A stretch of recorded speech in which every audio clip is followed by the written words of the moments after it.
A concept I thought about, and I've heard this before, is that to some degree we're all atheists or maybe even agnostic because at some point a picture or a concept or an idea that we have about God, we reject or we let go of. There's more gods I don't believe in than a sense of the divine that I actually do believe Yeah. in. Yeah. So that sense, like you're saying, yeah, I've heard that too.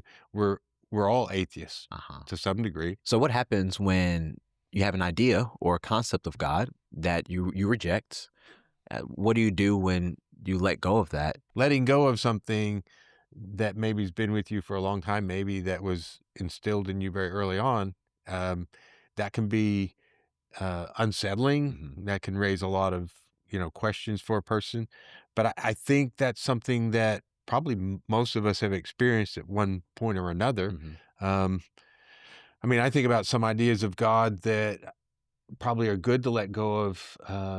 That idea that God's this kind of uh, supreme being that's watching over you, A and tyrant in the sky yeah, ready to that's catch you hell in every bent, fault. ready to spite you forever. Yeah, that kind of idea. And and there's also maybe the idea of I've had an idea of God, and then the more I am educated, it seems like, well, that idea is almost somewhat superstitious, Mm. and it doesn't seem to fit with what seems to be the nature of reality. Yeah. And so, and then we're wrestling with, well, what do I do with that idea of God? Mhm.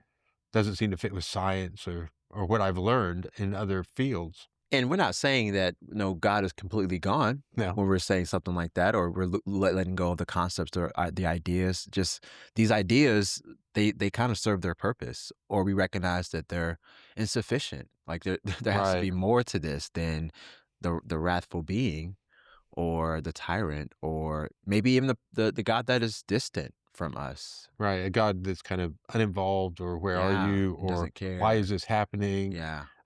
Or, a popular idea that I hear often discussed is a kind of a God who's controlling everything. Mm. And so we have to, with that idea, I have to resign myself to the fact that if it's happening, somehow God wants it to happen. Yeah. And, I find that to be personally a kind of stifling view of God. It's Yeah. like I have to say, oh, well, this should have happened, and it might be tragic, it may be horrible. Hmm. Um, and I find that, that'd be an example of where an idea of God just no longer seems to fit with how I experience life. Yeah.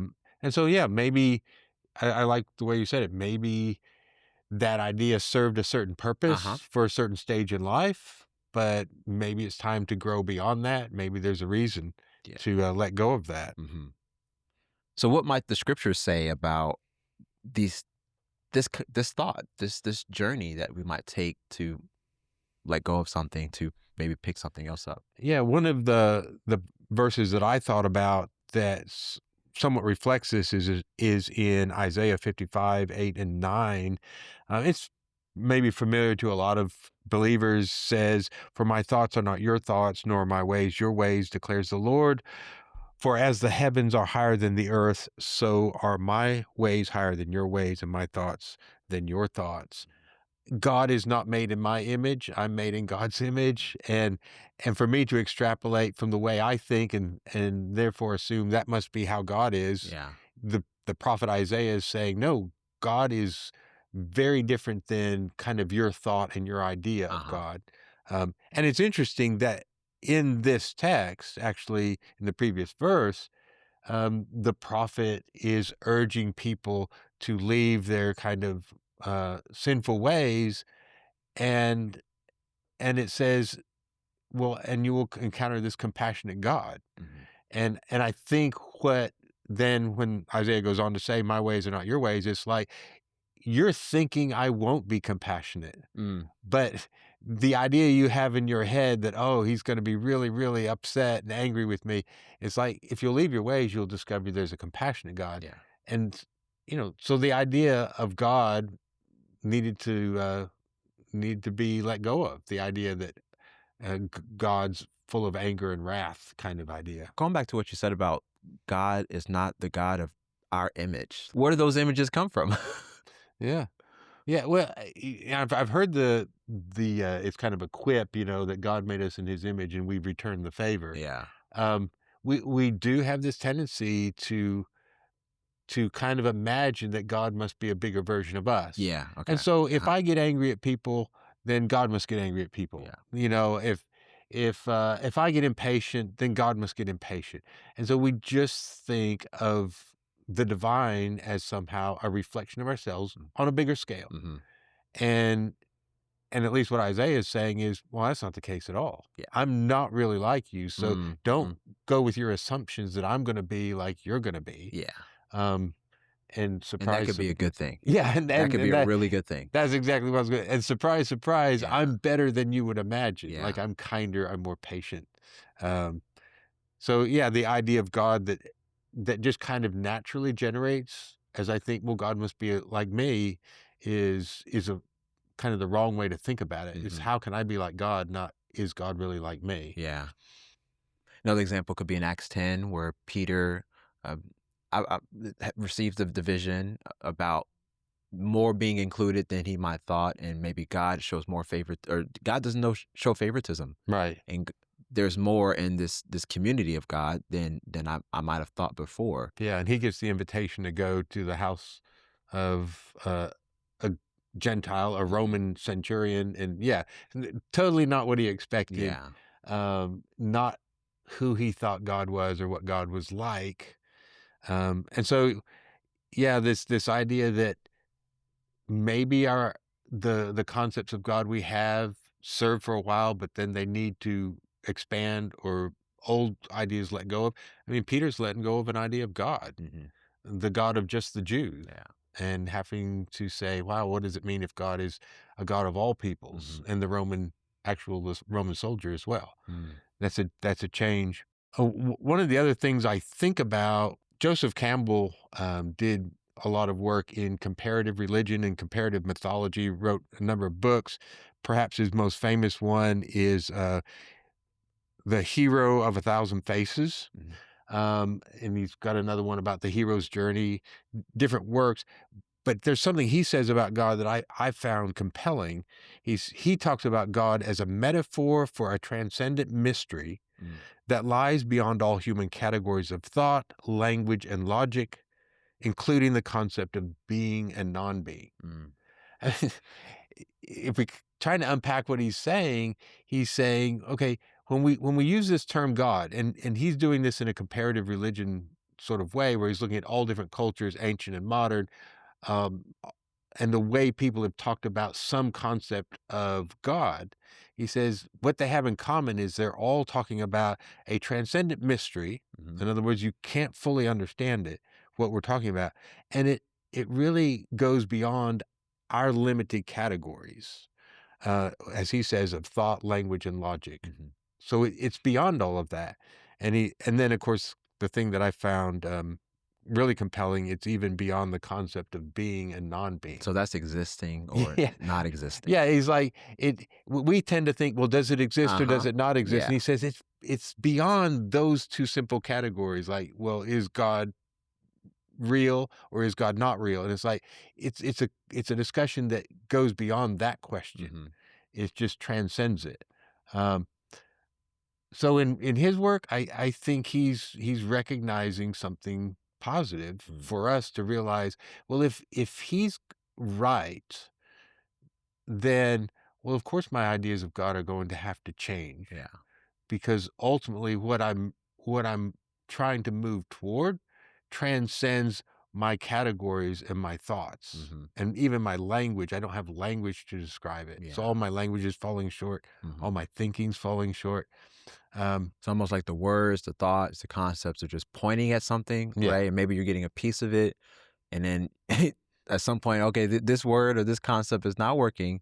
So there's something else, maybe another aspect of this that I have to be able to receive or see.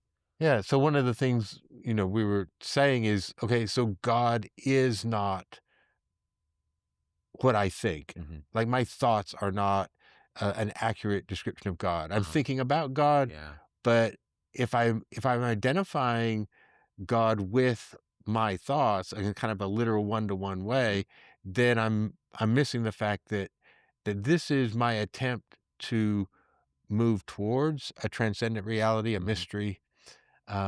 So the language, the concepts point me in a direction, but don't like take me fully there. Yeah, and this is closely related to just our lived experience. Like reality itself and my perception of reality is two different things, right? Right. I mean, there's some connection, of course, Yeah. especially if I'm in my right mind, and I'm not always in my right mind. You know, I might be upset or hungry, so then my perception of reality is clouded a little bit, and I might be maybe unhealthy sometimes mentally. So then I don't see things as they are, and the Yeah. same is true for how we relate to God.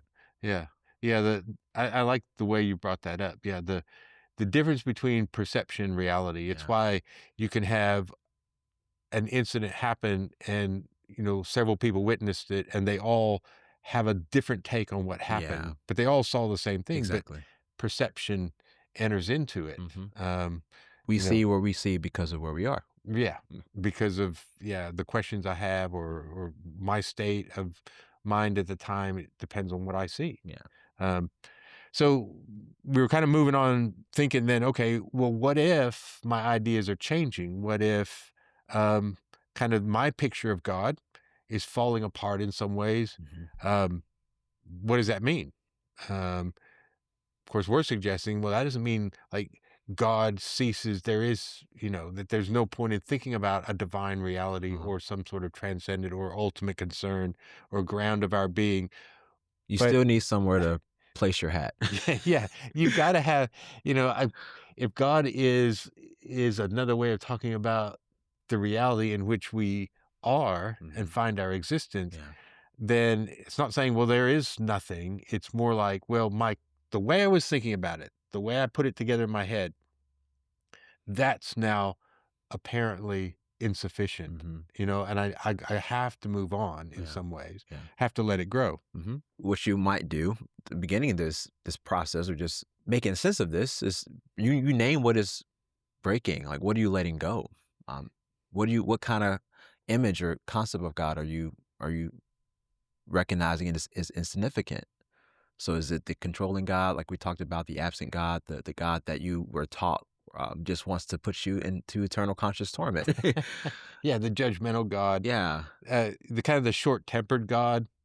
Um, yeah, I kind of at one point realized that I had thought about God as like an eccentric uncle Mm, who demanded bizarre and arbitrary things, but I just had to do it even if it made no yeah. sense. It was Mm, kind of like, mm, I need to be obedient to this God because you never knew when he might lose his temper yeah. and blow up on you. Hmm. So it was kind of like God was very unsafe Yeah. because he was not stable. Hmm.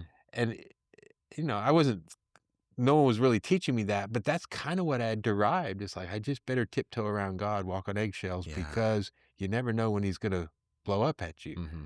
Um, yeah, that if that's the idea that no that I've realized is not, is not representative, then I need to let go of it and I need to name it for what it is. What is it that seems to be changing? Yeah.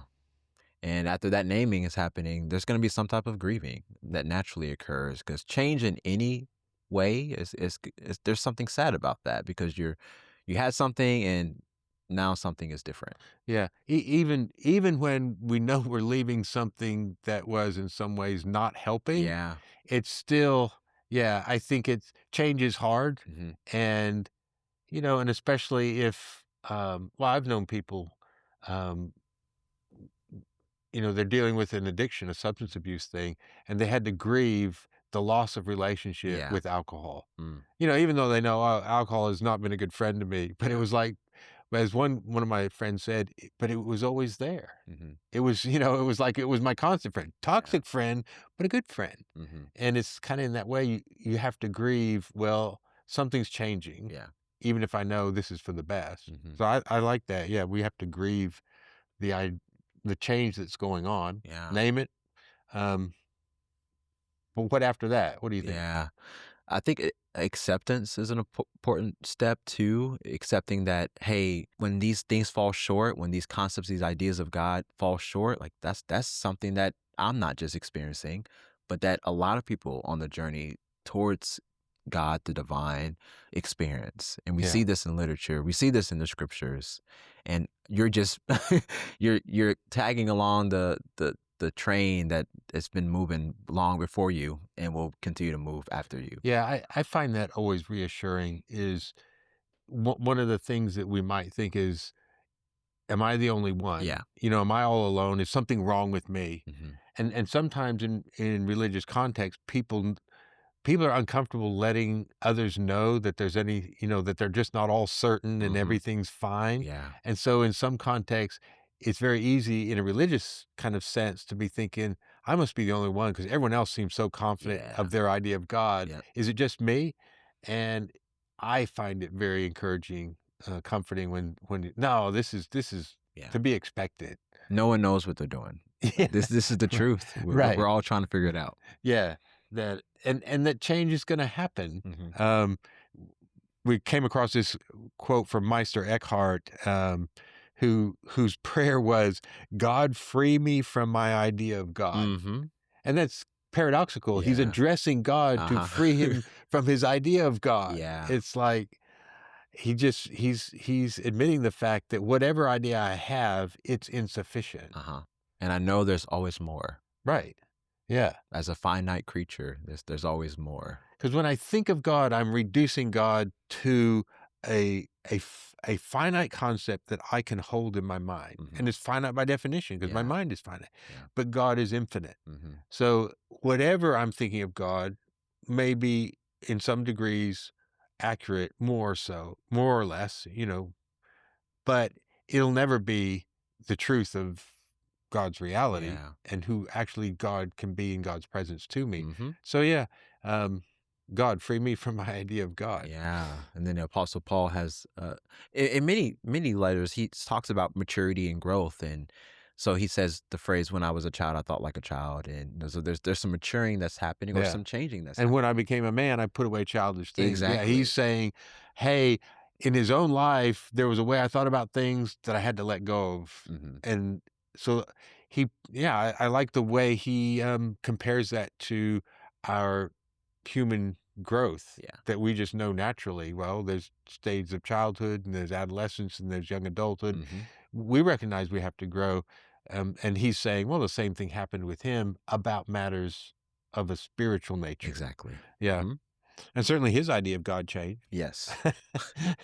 On the road to Damascus, Exactly. it got totally, He got blindsided. yeah, that's a good, yeah, there's a pun. Yeah, he got totally, wrecked Mhm. about what he thought about who God was and what God was Yeah. like Wrecked and in how, all the right yeah, in ways. all the right ways. Because Yeah. again, God didn't show up to him as angry. Hmm. God shows up to him in the person of Jesus and just is more like, are you tired yet Yeah. from fighting me? Hmm. It's not like I'm really, really angry with you. Yeah. In fact, I would like you to to be a part of what I'm doing. Mhm. So that was not what he was expecting. Mm. Yeah. Maybe that's what he's referring to. I had to put away some childish ideas. Exactly.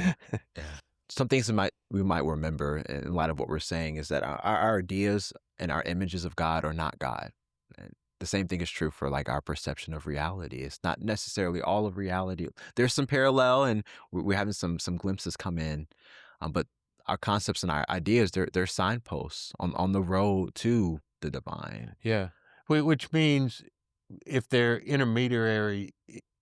intermediate steps, as it were, along a journey, then we need to hold those steps lightly, Yeah. loosely, Uh-huh. knowing that this may serve me well right now, but there may come a time when it's going to be superseded. Yeah. Something else is going to come in to expand or to replace. So if I hold it too tightly, then I kind of like double down on I'm not moving on. Hmm. And I don't have to be wrecked whenever that happens Yeah. because it's just part of it. Yeah. And it's gonna hurt because whenever there's change, there's some hurt there, Yeah. but I can So have hope that if I have the expectation, mhm. then it's not as traumatic. It's when someone's given me the false idea that, I've learned all I ever need to learn. If I Yeah. have that idea, then it's really upsetting to find out something's deficient. Hmm. But if it's kind of like, oh, I was expecting that, Yeah. Hmm. um, it can be more just welcomed as, well, this is part of the journey. Mm, This is how we walk with God. mm. Thanks for joining us on After God. Wherever you are on your journey as you try to make sense of God, you may think you're crazy, but you're not alone. On this podcast, we're not trying to give you easy answers. We're trying to make space for questions, doubt, and the mystery of God. If this conversation helped you, consider subscribing and leaving a comment. And we love to hear from you. What question about God are you wrestling with right now? Drop it in the comments or send us a message. Your question might shape a future episode. As our ideas change, the invitation is to keep walking. Thanks for being on the journey with us.